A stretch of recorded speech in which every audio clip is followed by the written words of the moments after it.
잠깐 기도하겠습니다. 주님,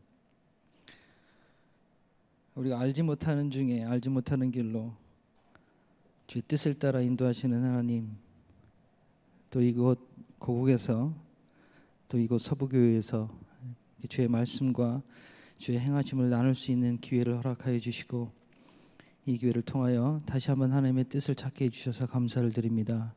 이제 말씀을 전할 때에 주께서 이루신 일들, 그리고 이루실 일들, 이루어진 일들을 우리가 함께 나누고 그 안에서 다시 한번 주의 뜻 안에 설 수 있도록 인도하여 주시옵소서.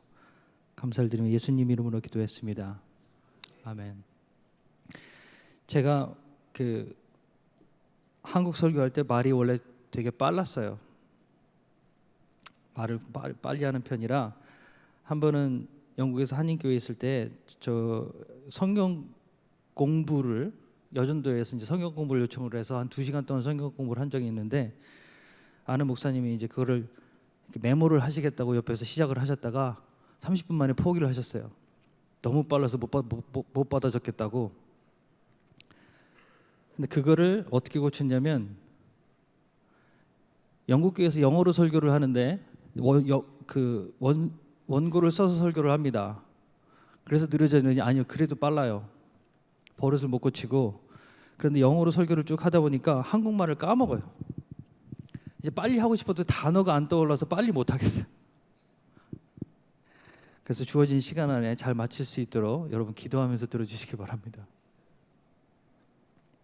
오늘 제목이 삶의 목적입니다. 제가 영국에 산 지 이제 20년이 다 돼가는데 지금도 문득 낯설 때가 있어요.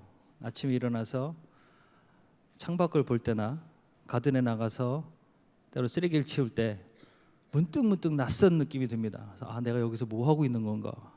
내가 여기 왜 있지? 그런 느낌이 문득 들 때가 있습니다. 그럴 때마다 묻는 것이 있어요. 하나님, 왜 저를 여기서 보내셔서 저 영국 사람들이 내 영어를 듣게 그 고생을 하게 만드십니까? 그러면서 다시 하나님의 뜻을 찾습니다. 우리는 각자 우리 삶의 목적을 가지고 살아갑니다. 각자의 목적이 있어요. 삶의 목적. 근데 보통 통틀어서 우리는 행복하고 싶어 하죠. 그것이 모든 사람들의 공통적인 생각일 겁니다. 그렇다면 그리스도인으로서 우리의 삶의 목적은 무엇입니까? 그런데 제가 목회를 하면서 놀란 것이, 같은 그리스도인이라도 같은 교회 안에 있어도 목적이 다 다르다는 거예요. 같은 교회 안에서 같은 설교를 듣고 같이 기도하고 하는데도 불구하고 각자의 삶의 목적이 다릅니다.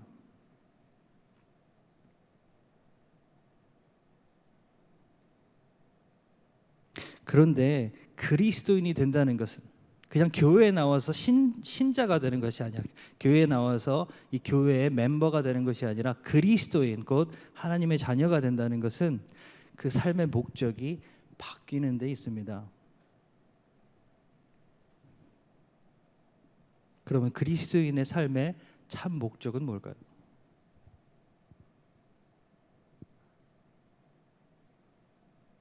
교회 안에서 이것을 물으면 여러 가지 대답들이 있습니다.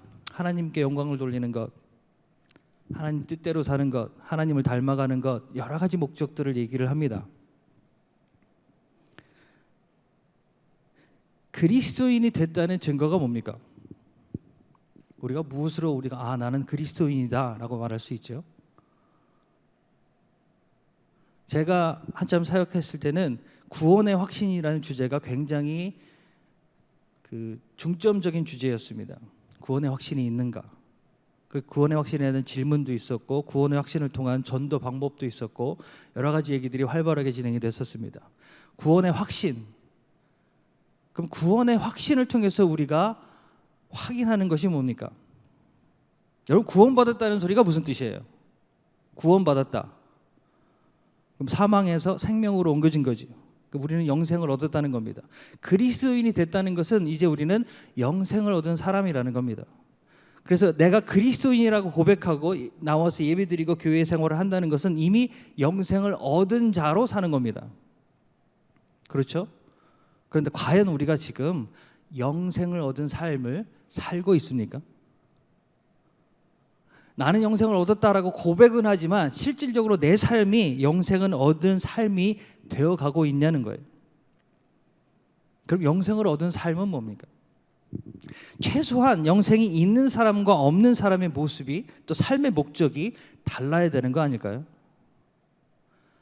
영생을 얻은 사람과 얻지 않은 사람의 삶의 목적이 다르지 않다면 그게 진짜 이상한 것이겠죠. 그리스도인으로서, 영생을 얻은 자로서 어떤 삶의 목적을 가지고 어떻게 살아가야 되는가, 그것이 우리 그리스도인의 삶의 질문이 되어야 될 것입니다. 우리는 나름 각자의 목적을 갖고 있습니다. 교회에 올 때 사람들이 갖고 있는 목적이 다 달라요. 나름의 목적을 가지고 교회를 찾습니다. 그리고 예수를 믿기 시작합니다. 대부분은 자기의 문제를 가지고 교회에 나옵니다. 그것이 그냥 보통 그래요. 아무 문제 없으면 교회에 나올 이유가 없어요. 내 삶에 아무 문제가 없고 나는 내 삶을 얼마든지 컨트롤하고 내 마음대로 살 수 있다. 그럼 하나님을 찾을 이유가 뭐가 있겠습니까? 영국에 그런 영국 버스에 그런 팜플렛이 걸려서 런던 시내를 돌아다닌 적이 있어요. 하나님은 없습니다. 그러니 여러분의 삶을 즐기십시오. 이런 큰 팜플렛을 영국 버스에 다 붙여서 영국 런던 전역을 한동안 돌아다닌 적이 있습니다. 그럼 여러분, 그걸 반대로 생각하면 뭡니까? 하나님이 계시다면 우리는 우리 삶을 즐길 수가 없다는 얘기예요. 내 삶을 즐겨야 되는데 그 즐기는 것을 방해하는 분이 하나님이 되는 겁니다. 이것이 하나님을 모르는 사람들이 갖고 있는 하나님에 대한 인식이에요. 그럼에도 불구하고 왜 그 사람들이 그 중에서도 또 하나님을 찾아 나오느냐? 자기 문제를 자기가 해결할 수 없기 때문에 하나님을 찾는 거예요. 그래서 거의 대부분의 사람들이 문제를 가지고 하나님께 나옵니다. 그리고 그 문제를 하나님을 통해서 해결하기 원하고, 때로는 어떤 사람들은 그 문제를 하나님 안에서 해결을 해요. 그래서 신앙생활이라는 것이 시작이 됩니다. 그럼 하나의 문제가 끝나면 모든 삶의 문제가 끝납니까? 그렇지 않죠. 또 다른 문제들이 기다리고 있고 거기에 더해서 또 다른 문제들이 생겨납니다. 그래서 계속해서 문제를 해결해 나가는 것으로 우리는 신앙생활을 할 때가 많습니다. 그럼 하나님은 우리의 문제를 해결해 주시는 분이 되는 거예요. 물론 하나님은 우리의 문제를 해결해 주십니다. 그런데 그 목적이 무엇이냐, 우리가 때로는 해봐야 될 필요가 있는 거죠. 무엇 때문에 우리의 삶의 문제를 해결해 주시는지, 그 문제를 해결해 주시는 것을 통해서 하나님이 우리에게 진정으로 말씀하시고자 하시는 것이 무엇인지 때로는 우리가 한 번쯤은 생각해 봐야 된다는 거예요. 왜 해결해 주실까? 사랑하시니까. 물론 사랑하시니까 해결을 해주십니다. 그런데 해결을 해주시려면 한 번에 싹 해주시면 좋잖아요. 그렇게 사랑하셔서 우리의 문제를 해결해 주실 것 같으면 한 번 해결해 주시고 앞으로는 문제가 없게 만들어 주시면 얼마나 좋겠습니까? 그럼 더 신나서 교회 다니면서 열심히 재밌게 살 수 있을 것 같은데 그걸 안 해주신다고요. 하나의 문제가 해결이 되면 그 다음 문제가 기다리고 있습니다. 그 다음 문제, 또 그 다음 문제. 왜 그렇게 하실까? 궁금하지 않으세요?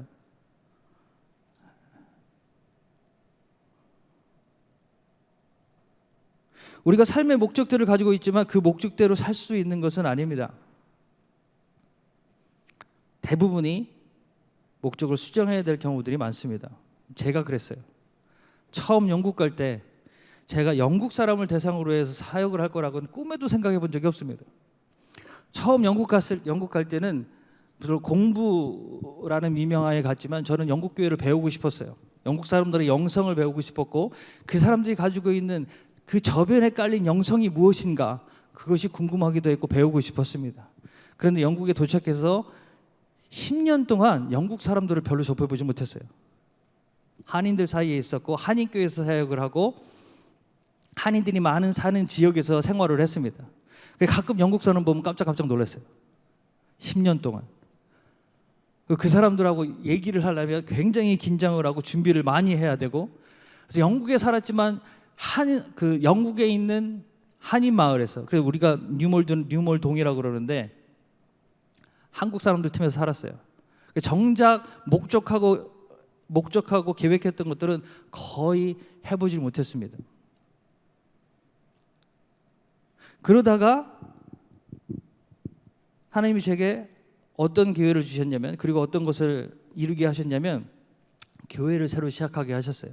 한인교회를. 그것도 제가 한인교회에서 사역을 하면서 제일 이해가 안 되는 것이 그 한인들이 사는 그 지역이 그렇게 넓지 않거든요. 그 지역 안에 거의 한 80개 정도의 교회가 있어요. 80개 정도의 교회가 그 지역에 몰려 있어요.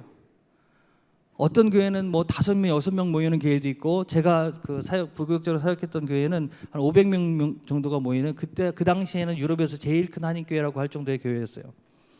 그렇기 때문에 제가 이해가 안 됐던 것이, 그럼에도 불구하고 또 새롭게 하는 사람들이 생기는 거예요.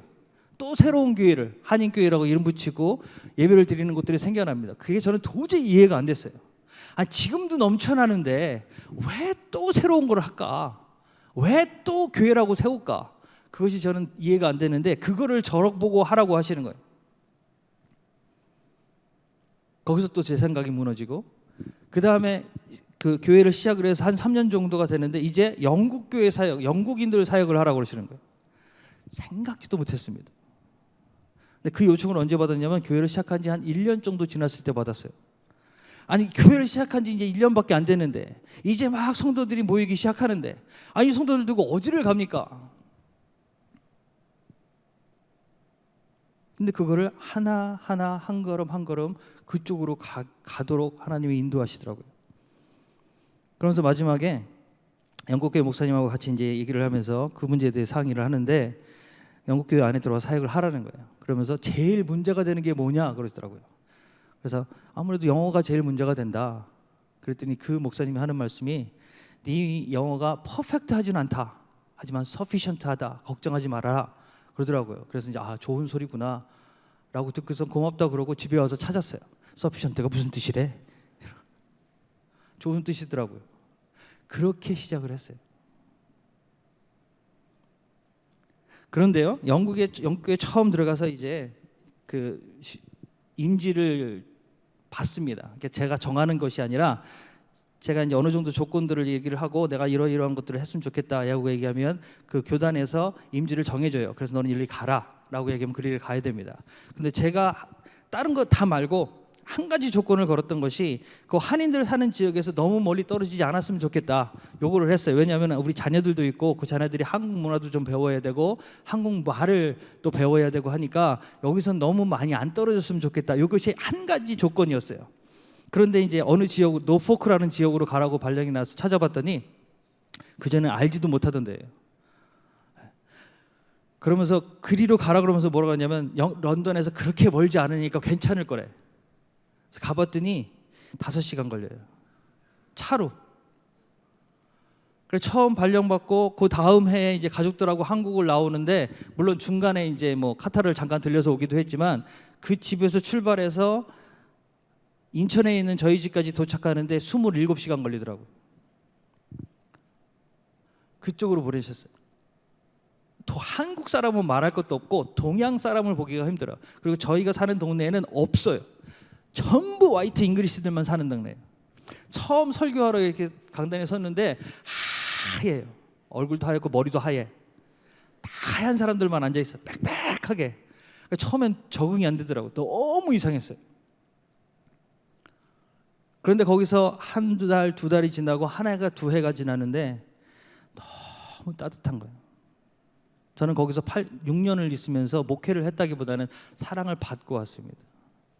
그리고 우리 아이들도, 우리 가족, 우리 아이들이 영국 생활이라는 걸 실질적으로 경험하고 체험하고, 그 삶 속에 영국 친구들을 사귀고, 영국 친구들 정도가 아니라 자기 삶에 있어서 가장 좋은 친구들을 사귀고 만들고 했던 시간이 그 시간이었어요. 전혀 생각지도 못한 방향으로, 전혀 생각지도 못한 목표들을 향해서 하나님이 가게 하시고, 그 가운데에서 하나님의 일들을 이루어 가시는 것들을 경험을 했습니다. 그러면서 그리스도인의 삶의 목적이 뭔가에 대해서 다시 생각하게 됐어요. 그전에는 저도 하나님의 영광을 위해서, 그리고 하나님 뜻하신 것들을 이루는 것을 통해서 하나님이 드러나게 하고 나를 통해서 하나님이 밝혀지고 하는 것들을 목표로 살았습니다. 그런데 실제로 하나님의 역사들을 경험하다 보니까요, 내가 잘한다고 하나님이 나타나는 것이 아니더라고요. 내가 어떤 일을 이루어야 하나님의 영광이 드러나는 것이 아니더라고요. 하나님의 영광은 하나님이 하시는 겁니다. 하나님의 영광은 하나님을 경험한 사람이 돌리게 되는 거예요. 무슨 일이 안 일어나도요, 아무 일이 안 일어나도 기도하는 중에 하나님을 경험하면 하나님께 영광을 돌리지 않을 수가 없어요. 제가 지금 사역하는 지역에 하루는 어떤 청년도 아니죠, 16살 정도 됐나? 그 정도 그 나이 드는 여자아이한테 연락이 왔습니다. 메시지가 들어왔어요. 교회 이제 사무실을 통해서 메시지가 저한테 들어왔는데 뭐라고 그러냐면, 내가 그리스도인이 되고 싶은데, 크리스찬이 되고 싶은데 어떻게 하면 될 수 있습니까? 이렇게 질문이 들어왔어요. 너무 이상한 거예요. 그냥 교회 나오면 되는데 교회 나오는 것도 아니고 목사한테 질문을 하는 거예요. 내가 크리스찬이 되고 싶은데 어떻게 했으면 좋겠습니까? 그리고 그 다음 질문이 오피셜하게 크리스찬이 되는 방법을 가르쳐 주세요. 이렇게 연락이 왔어요. 그래서 이제 불러서 만났습니다. 무슨 일인지, 왜 이런 질문을 했고, 그러니까 의도하는 바가 뭔지 이걸 물었습니다. 그랬더니 자기 얘기를 해주는데, 그 GCSE라고 그 중학교, 우리나라로 하면 중학교 졸업 시험 정도 되는 거예요. 근데 그 시험이 굉장히 중요한 시험입니다. 이것이 나중에 이제 대학 가는데도 참고가 되고 사회생활 하는데 이 점수가 참고가 되는 거예요. 그래서 자기가 과목을 정해서 그 과목을 공부하고 시험을 보는 겁니다. 그런데 얘가 그 GCSE 과목을 종교 과목을 선택을 했어요. 그래서 거기서 기독교에 대해서 배운 겁니다. 교회를 나가본 적도 없고, 그런데 기독교에 대해서 배우면서 하나님을 배웠어요. 하나님에 대해서 배웠어요. 그리고 기독교 교회 생활, 신앙생활은 어떻게 하는 것이다라는 것을 배웠습니다. 그러고 나서 그거를 막 그렇게 배우고 알았는데 무슨 일이 생겼냐면 자기 아버지가 암에 걸린 거예요. 그래서 병원에 입원하게 됐어요. 굉장히 심각한 상황인 거예요. 그래서 병원에 입원하게 됐습니다. 그것을 보고 얘가 무슨 생각을 했냐면, 하나님이 계시고 우리가 문제가 생겼을 때 하나님께 기도하면 하나님이 들어주신다더라. 그래서 이 아이가 기도를 하기 시작했습니다. 매일 밤 기도를 하는 거예요. 그런데 어느 날은 자기가 기도를 하는데 누군가 자기를 포근하게 감싸주더래요. 그러면서 이제 됐다, 이제 더 이상 염려하지 말아라, 이제 됐다, 그렇게 말씀을 해주더래요, 자기 아내. 그런데 자기가 무슨 생각이 들었냐면, 이게 진짜 하나님인 거구나, 그 생각이 들었대요. 근데 그러고 나서 그 다음 날 아버지가 퇴원해서 오셨습니다. 그러고 나서 저한테 연락을 한 거예요. 내가 이제 진짜 그리스도인이 돼야 되겠는데 어떻게 했으면 좋겠습니까? 라고 연락이 왔어요.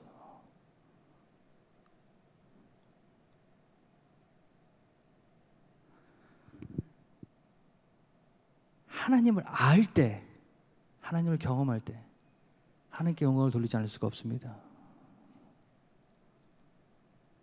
하나님의 임재가 경험될 때, 하나님의 하나님 되심이 느껴질 때 우리는 하나님께 영광을 돌리는 것을 멈출 수가 없어요. 그리고 우리가 무엇을 이루어서, 하나님의 뜻을 이루어서 하나님께 영광을 돌리는 것, 물론 가능합니다. 어느 정도는 돼요. 하지만 그렇다고 그것이 정말 온전히 하나님께 영광 돌려지지 않는 경우들이 많더라고요. 나도 받아요. 나도 열심히 했으니까. 그러면 실질적인 그리스도인의 삶의 목적이 무엇이 되어야 되겠습니까? 그리스도인, 다시 말해서 영생을 얻은 자들의 삶의 목적, 그것은 단순하게 몇 년, 몇십 년, 아니 몇백 년으로 끝나는 목적이 아닙니다. 영원히 지속되어야 되는 목적을 가진 사람이 되어야 되는 것이 그리스도인이에요. 우리의 목적은 영원히 지속되어져야 되는 목적이 되어야 되는 겁니다. 그럼 뭐가 있을까요? 영원을 통해서 이루어야 되는 것, 그것이 무엇이 있을까요? 자, 결혼 생활한 지 이제 한 20년 정도, 제가 영국 생활한 것과 결혼 생활한 것이 거의 이 기간이 비슷해요. 그래서 20년 정도 됐는데 저는 아직도 저희 아내를 잘 모르겠습니다. 안다고 생각할 때도 있는데 문득 이 사람이 누굴까? 무슨 생각하고 이럴까? 라고 느낄 때가 가끔씩 있어요. 20년을 알아도 잘 모르겠습니다.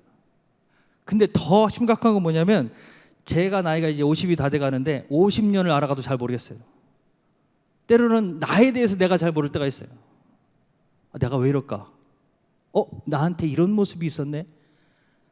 내가 영어 설교를 할 수 있네? 나도 잘 모르겠어요. 그런데 더 심각한 건 우리는 하나님을 알아가는 사람입니다. 얼마를 알아야 하나님을 알 수 있을까요? 어느 정도를 알아야 우리가 하나님을 알 수 있다, 안다라고 말할 수 있을까요? 요한복음 17장에 보면 이렇게 나와 있습니다.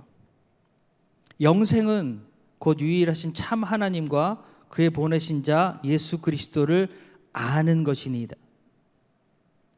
하나님을 아는 것, 그것이 영생이라고 그랬습니다. 그것이 영생을 얻는 방법이고 그것이 영생이라는 거예요. 여러분, 하나님을 알아가는 것은 20년으로 되지 않습니다. 아니 200년으로 되지도 않아요. 영원히 지속되어야 되는 겁니다.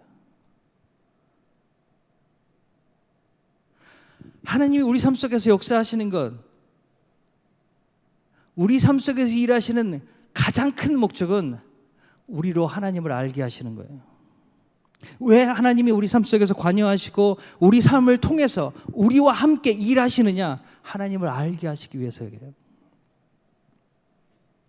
여러분, 하나님이 여러분에게 목적을 주시고 비전을 주시고 그 일을 행하게 하실 때 쓸 사람이 없어 여러분을 쓰는 것이 아니에요. 하나님이 일하시고자 하시면 돌들을 들어서도 할 수 있다고 하셨어요. 하나님이 말씀하시고자 하시면 당나귀 입을 통해서도 말씀하십니다. 그런데 왜 굳이 나를 사용하셔서, 왜 하나님이 영국 사람도 세고 셌는데 왜 나 같은 사람을 불러서 영국 교회에 갖다 놓으시고 영국 사람에게 영어로 설교를 하게 하시냐고요. 한국말도 빨라서 못 알을 때가 많은데, 가끔 제가 영국에 있는 저희 교회를 보면서 불쌍할 때가 있어요. 참, 내 영어 알아듣는다고 무지하게 고생하는구나. 제가 영어 때문에 고민을 할 때 제 멘토 목사님이 해주신 말씀이 있어요. 발음도 그렇고 이제 액센트도 그렇고 이렇게 이런 정도 문제가 돼서 못 알아듣는 사람도 있고, 또 대부분 이제 노인들이다 보니까 귀가 잘 안 들려서 못 알아듣는 분들도 있어요. 가뜩이나 잘 안 들리는데 또 다른 나라 사람이 와서 영어를 하니 얼마나 안 들리겠어요. 그래서 그것 때문에 고민을 했더니 뭐라 그러시냐면 그게 장점이 될 수도 있대요. 왜냐하면 이분들이 보통 50년에서 많게는 80년까지 신앙생활을 하신 분들이에요. 그리고 본문만 보면 제가 오늘 무슨 얘기를 하겠구나, 대부분 다 안 돼. 그래서 잘 안 들어요. 아는 소리 맨날 하는 소리인데 뭘. 그런데 저는 외국에서 왔죠. 보는 시각이 다르죠. 그리고 말이 달라요. 그래서 제가 무슨 소리를 하나 하고 열심히 듣는데, 그래서 이거는 너에게 장점이 될 수 있다고 그러시더라고. 그것 때문에 가끔 제가 볼 때는 참 이 사람들이 고생한다 라고 느낄 때가 있어요. 그 일을 왜 시킬까요? 제가 느낄 때는요, 가장 첫 번째는 저 때문에 하시는 거예요. 여러분, 하나님의 일을 여러분께 맡길 때는 가장 먼저 하나님이 여러분을 사랑하시기 때문에 맡겨주시는 겁니다. 가장 먼저 여러분을 위해서 그 일을 하게 하시는 거예요. 왜? 그 일을 통해서 하나님을 알라고. 하나님이 행하여야 되는 일, 하나님의 뜻으로 하나님이 행하셔야 되는 일들을 우리에게 맡기시는 이유는 하나님의 마음을 알라고 하시는 겁니다. 그 일을 행하면서 하나님의 심정이 어떤지, 하나님의 마음이 어떤지, 그들을 향한 하나님의 사랑이 어떤 건지를 경험해 보라고 하시는 거예요. 우리 속담에도 있잖아요. 부모의 마음을 알려면 어떻게 알 수 있어요? 부모가 돼봐야 안다고 하잖아요. 부모가 돼봐야 비로소 부모의 마음을 아는 겁니다. 하나님이 일하시는 그 자리에 서봐야 하나님의 심정이 어떤지를 아는 거예요. 목회자들이 하는 말들이 있습니다. 목회자 돼봐야 목회자의 심정을 안다고. 근데 집사님도 그럴 거 아니에요. 집사가 돼봐야 집사의 심정을 알 거라고. 다 각자 그런 마음들이 있는 겁니다. 하나님이 우리에게 하나님의 일들을 맡길 때는 그걸 통해서 하나님을 알라고 하시는 거예요. 그 일을 이루는데 내가 꼭 필요해서가 아니라 그 일을 하는데 나 없으면 안 돼서가 아니라 그걸 통해서 하나님을 알라고 먼저 나를 사랑해서 그 일을 하시는 겁니다. 그리고 그렇게 맡기신 일들을 해나갈 때 하나님의 심정으로 그들을 바라보게 되고 하나님의 심정으로 그들을 대하게 되고 하나님의 심정을 가질 때 그들을 실질적으로 사랑할 수 있게 되는 거예요. 그리고 그 일들을 감당하고 그 마음을 가질 때 어떻게 돼요? 하나님을 닮아가는 사람이 되는 겁니다. 하나님이 우리를 하나님의 자녀로 부르셨습니다. 여러분, 이게 얼마나 엄청난 일인지 몰라요. 하나님은 사랑이시다 그랬어요. 여러분, 문법적으로 하나님은 사랑이시다라는 것이 말이 돼요? 하나님은 사랑이 많으시다, 하나님은 사랑이 충만하시다, 하나님은 사랑을 하시는 분이다, 이런 말을 할 수 있지만 하나님은 사랑이시다, 이건 문법적으로 말이 안 돼요. 그런데 하나님께 적용할 땐 그게 돼요. 왜냐하면 그분은 삼위일체 하나님 관계 가운데 계시는 분이기 때문에 그렇습니다. 사랑 안에 사랑으로 귀결되는 분이 하나님이세요. 그런데 그 사랑 안에 우리를 부르시는 거예요. 우리를 자녀로 부르셔서 우리로 이 삼위일체의 그 관계 속에 우리를 불러넣으셔서 그 관계의 하나의 축으로 우리를 만들어 주시는 거예요. 하나님의 수준으로 우리를 끌어올려 주신다고요. 그래서 그 관계 안에 들어오라고 말씀하시는 거예요. 관계 안에서 나랑 사귀자라고 말씀하시는 거예요. 단순히 우리 삶의 문제를 해결해 주시기 위해서가 아니라 그 관계 안에 부르시는 겁니다. 그리고 그 관계 안에서 우리는 하나님을 알고 알아가는 만큼 하나님을 닮아가는 겁니다. 여러분, 이것이 우리가 누릴 수 있는, 그리고 누려야 되는 특권적인 삶이에요. 그리고 이것이 성경에서 말하는 영생이라는 겁니다. 그 관계는 영원히 지속될 거예요. 나이랑 상관없습니다. 여기 청년들이 앉아 있는데요, 모습은 청년이지만 속은 늙은 사람들이 대반이에요. 여기 나이 드신 분들도 계시지만 나이가 문제가 아니에요. 그 안은 청년인 분들이 많습니다. 제가 영국에 사역하면서 선교사님 한 분을 뵀는데 우연치 않게 그분을 뵙게 되고 그분 말씀을 들었는데, 그때 연세가 지금부터 한 7년쯤 전이었는데 그때 연세가 83이었어요. 근데 이분이 언제부터 예수를 믿기 시작했냐면 70대던 해부터 예수를 믿기 시작했어요.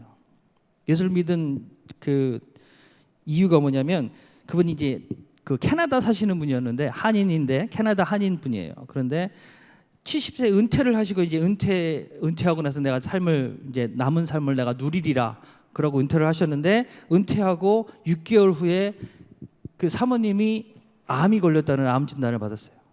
불치랍니다. 그리고 이제 한 6개월 정도밖에 안 남았다고 그랬어요. 근데 이분은 예수를 안 믿었는데 그 사모님은 열심히 예수를 믿는 분이었어요. 그래서 마지막 소원이 뭐냐면, 내가 죽을 때 교회 가서 기도하면서 하나님 앞에서 죽었으면 좋겠다. 그래서 기도원으로 들어가자 그랬어요. 그래서 그 아내의 소원을 들어주는 마음으로 기도원에 함께 들어가신 거예요. 죽을 때까지 거기 같이 있다 보내겠다고. 그래서 생전 처음 거기서 이제 기도를 하신 겁니다. 처음. 자기가 그전에는 기도를 해본 적이 없대요. 근데 생전 처음 기도를 하셨대. 뭐라고 하셨냐면, 하나님이라는 분이 계시다고 하는데 나는 잘 모르겠습니다. 근데 우리 아내가 계속 그렇게 하나님이 있다고 믿으라고 하는데, 그럼 하나님 믿을 증거를 주셔야 되는 거 아닙니까? 저렇게 하나님을 잘 믿고 잘 따르는 사람이 다 죽어간다는데 저거 죽여서 되겠습니까? 살려주시면 그때부터 나도 예수 믿겠습니다. 하나님이 내 아내를 살려주시면 내 삶도 하나님께 드리겠습니다. 이렇게 기도를 했대요. 근데 나았어요. 6개월이면 돌아가신다는 분이 1년이 지나도 안 돌아가시고 2년이 지났을 때 병원에 갔더니 암이 없어졌대요. 그래서 이제 예수 믿기 시작한 거예요, 실제로. 그런데 이분이 어떻게 예수를 믿었냐면, 내가 예수를 믿는데 알아야 믿을 것이 아니냐. 그래서 어떻게든 하나님을 알고 싶어가지고 성경 공부는 다 쫓아다니고 교회에서 하는 예배, 성경 공부, 하여튼 하나님을 알 수 있는 기회만 있다면 그 기회를 다 찾아다니면서 배우기 시작했어요. 그렇게 해서 열심히 신앙생활을 하고 하나님을 알아가는데, 이분이 75세 되셨을 때 교회에서 프로젝트로 그 북한에 선교사를 보내는 프로젝트를 했어요. 그래서 선교사 모집을 하는 거예요.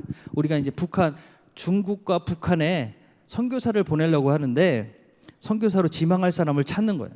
그런데 이분이 그걸 보고 자기가 지망을 했어요. 기도하는데 하나님이 나보고 가라 그랬대. 75세 된 분이 중국 선교를 가겠다고 나서니 그걸 받아들이겠어요? 이거 가서 돌아가시면 어떡해. 언제 돌아가실지도 모르는데. 그래서 교회에서는 다 안 된다고 그런 거예요. 근데 그 목사님이 이분을 알잖아요. 그래서 그 목사님이 그 선교위원들을 설득을 했어요. 우리가 이 선교를 몇 년을 할지 우리도 모른다. 물론 저분이 몇 년을 살아계실지 우리도 모른다. 하나님만 아시는 거다. 그러니 우리 한번 하나님께 맡겨보자. 그래서 그분을 보냈어요. 76세에 중국으로 파송을 받았어요. 선교사로. 근데 제가 그분을 만났을 때 83세였어요. 그 6년 동안 7년 동안 무슨 일을 하셨냐면 중국에 선교원하고 양로원을 3개를 세우시고 북한에 양로원 3개, 아이들 선교원 2개를 세웠어요. 8개 선교원과 양로원의 원장이신 거예요. 83세 되신 분이. 사모님하고 같이 다니면서 이 사람은 하나님 살아계신 증거라고 데리고 다니시면서 간증하시고 그 일들을 하시는 거예요.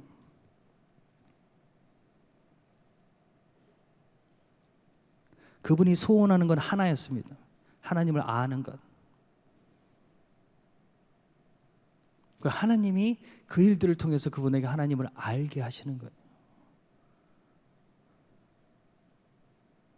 그리스도인은 목적이 바뀐 사람입니다.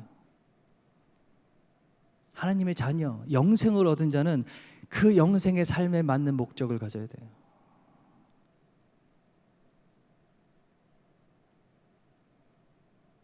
하나님은 우리의 목적을 이루는 수단이 아닙니다. 하나님은 우리의 목적을 이루는 방법이 아니에요. 하나님 그분이 우리의 목적입니다. 하나님이 우리와 동행하시는 이유, 하나님이 우리를 통해서 일하시는 이유,